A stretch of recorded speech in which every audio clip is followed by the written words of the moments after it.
7 bagian tubuh manusia ini ternyata punya nilai besar di dunia medis. Tapi ketika masuk ke pasar gelap, ceritanya berubah menjadi jauh lebih mengerikan dari yang paling umum hingga yang paling ekstrem. Inilah 7 bagian tubuh manusia yang paling diburu. 1. Darah.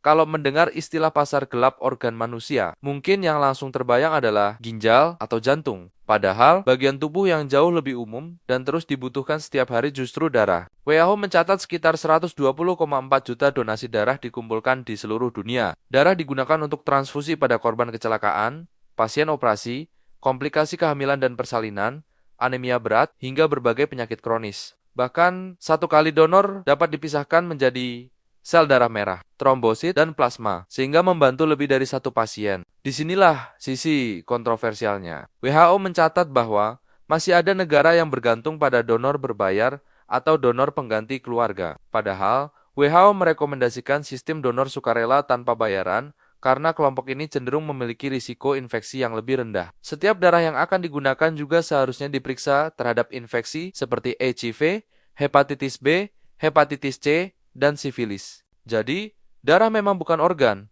tetapi nilainya dalam dunia medis sangat besar. Dan ketika pasokan aman tidak mencukupi, kebutuhan yang mendesak bisa membuka celah bagi praktik yang jauh lebih berbahaya. Lalu, kalau darah saja bisa begitu penting, apa yang terjadi ketika kita masuk ke nomor berikutnya? 2. Sumsum tulang. Di dalam tulang, kita terdapat jaringan lunak yang bekerja seperti pabrik darah. Sumsum tulang mengandung sel punca yang dapat berkembang menjadi sel darah merah, sel darah putih, dan trombosit. Karena itulah transplantasi sumsum tulang digunakan untuk menangani penyakit serius seperti leukemia, anemia aplastik, talasemia, dan beberapa gangguan sistem kekebalan tubuh. Yang membuatnya semakin menarik adalah donor tidak bisa sembarangan. Untuk transplantasi dari orang lain, sel punca harus memiliki kecocokan jaringan yang sesuai agar peluang keberhasilannya lebih besar. Donor bisa berasal dari saudara kandung, anggota keluarga lain, atau orang yang tidak memiliki hubungan keluarga. Disinilah sisi kontroversialnya. Ketika seseorang membutuhkan transplantasi, waktu dan kecocokan donor bisa menjadi persoalan besar. Proses pengambilan pun bukan sekadar mengambil sumsum biasa. Sel punca dapat dikumpulkan melalui darah setelah pemberian obat tertentu atau diambil langsung dari tulang panggul menggunakan prosedur medis. Transplantasi juga memiliki risiko serius, termasuk infeksi dan komplikasi akibat reaksi sel donor terhadap tubuh penerima. Jadi, yang membuat sumsum tulang bernilai bukan sekadar materinya, tetapi sel punca yang dapat membantu membangun kembali sistem pembentuk darah seseorang. 3. Kulit. Kulit adalah organ terluas pada tubuh manusia dan menjadi garis pertahanan pertama terhadap lingkungan. Ketika seseorang mengalami luka bakar berat, infeksi, atau kehilangan jaringan dalam jumlah besar, kulit yang rusak tidak selalu mampu pulih sendiri. Dalam kondisi seperti ini, cangkok kulit dapat digunakan untuk menutup area yang kehilangan kulit dan membantu proses penyembuhan. Menariknya, kulit untuk cangkok seringkali justru diambil dari tubuh pasien sendiri. Misalnya dari paha, punggung, atau area lain yang memungkinkan. Pada cangkok tertentu, hanya sebagian ketebalan kulit yang diambil, kemudian ditempelkan pada bagian tubuh yang mengalami kerusakan. Namun, kebutuhan terhadap jaringan manusia juga membawa persoalan etika yang serius. WHO menyebut kelangkaan jaringan dan organ dapat menciptakan celah bagi perdagangan bagian tubuh manusia, terutama ketika sistem transplantasi memiliki regulasi dan pengawasan yang lemah. Risikonya pun bukan sekadar soal mendapatkan jaringan. Cangkok dapat mengalami infeksi, gagal menyatu, meninggalkan jaringan parut, bahkan kehilangan fungsi jika proses penyembuhannya terganggu. Kulit ternyata bisa menjadi penyelamat hidup tetapi semakin dalam kerusakan tubuh. Semakin rumit pula kebutuhan jaringannya. 4. Kornea. Bayangkan, seseorang kehilangan penglihatannya bukan karena matanya hilang, tetapi karena lapisan bening di bagian depan mata mengalami kerusakan parah. Disinilah kornea menjadi sangat penting. Jaringan transparan ini membantu memfokuskan cahaya, dan ketika mengalami penyakit, luka, atau jaringan parut berat, dokter dapat menggantinya dengan jaringan kornea dari donor. Menariknya, yang ditransplantasikan bukan seluruh bola mata. Dokter hanya mengganti bagian kornea yang rusak. Bahkan pada teknik tertentu hanya lapisan tertentu saja. Jaringan donor biasanya berasal dari orang yang telah meninggal dan harus melalui pemeriksaan serta pemrosesan di bank mata sebelum digunakan. Masalahnya, kebutuhan terhadap kornea donor jauh lebih besar daripada persediaannya di banyak wilayah. WHO mencatat adanya kekurangan besar jaringan cangkok kornea secara global. Sementara keterbatasan fasilitas donor dan sistem perbankan jaringan menjadi salah satu hambatannya. Kondisi seperti inilah yang membuat pengawasan, persetujuan donor,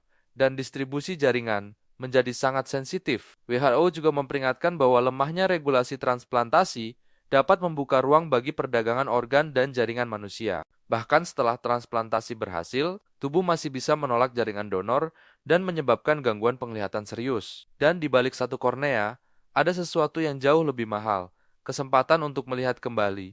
5. Ginjal. Dari seluruh organ yang ditransplantasikan, ginjal berada di urutan teratas. Data WHO menunjukkan bahwa pada 2022, terdapat sekitar 102.090 transplantasi ginjal di dunia, jauh lebih banyak dibandingkan transplantasi organ padat lainnya. Ginjal juga istimewa karena transplantasi dapat dilakukan menggunakan donor hidup. Sementara seseorang masih bisa bertahan hidup dengan satu ginjal yang berfungsi baik. Namun, angka tersebut masih jauh dari kebutuhan sebenarnya. WHO memperkirakan seluruh transplantasi organ padat yang dilakukan pada 2022 hanya memenuhi kurang dari 10% kebutuhan global. Kesenjangan sebesar inilah yang menjadi salah satu celah munculnya transplantasi ilegal dan perdagangan organ. Sisi paling gelapnya muncul ketika orang-orang miskin dan rentan dieksploitasi sebagai sumber organ. WHO secara terbuka menyebut bahwa kekurangan donor dan akses transplantasi dapat mendorong transplanturism, perdagangan organ, bahkan perdagangan manusia untuk tujuan pengambilan organ. Masalahnya tidak berhenti setelah operasi, donor hidup tetap menghadapi risiko medis, sementara penerima harus menjalani pengobatan dan pemantauan jangka panjang agar tubuh tidak menolak organ yang ditransplantasikan. Satu ginjal bisa menjadi harapan hidup bagi seseorang, tetapi ketika kebutuhan bertemu kemiskinan, organ ini bisa berubah menjadi komoditas yang sangat berbahaya. 6. Hati. Hati memiliki kemampuan yang membuatnya berbeda dari banyak organ lain. Dalam transplantasi dari donor hidup, sebagian hati yang sehat dapat diambil dan diberikan kepada pasien yang mengalami gagal hati. Menariknya, bagian hati yang tersisa pada donor maupun bagian yang diterima pasien dapat tumbuh hingga mendekati ukuran normal setelah transplantasi. Kemampuan regenerasi inilah yang membuat transplantasi hati dari donor hidup memungkinkan dilakukan. Namun, prosesnya tetap merupakan operasi besar. Donor harus menjalani pemeriksaan ketat dan prosedur tersebut dapat menimbulkan komplikasi seperti perdarahan, infeksi, gangguan saluran empedu, hingga masalah pada fungsi hati. Sisi kontroversialnya muncul ketika kebutuhan transplantasi bertemu dengan keterbatasan donor. WHO memperingatkan bahwa kekurangan organ, lemahnya regulasi, serta akses transplantasi yang tidak merata dapat menciptakan celah bagi perdagangan organ dan eksploitasi donor. Karena itu, WHO menekankan perlindungan donor hidup dari bahaya dan eksploitasi. Bagi penerima, perjalanan juga belum selesai setelah operasi. Tubuh dapat menolak hati baru, sehingga pasien membutuhkan pemeriksaan rutin dan obat imunosupresan untuk membantu mencegah penolakan organ. Satu bagian hati bisa menyelamatkan nyawa orang lain. Tetapi, di balik keajaiban regenerasinya, terdapat risiko besar yang tidak boleh diremehkan. 7.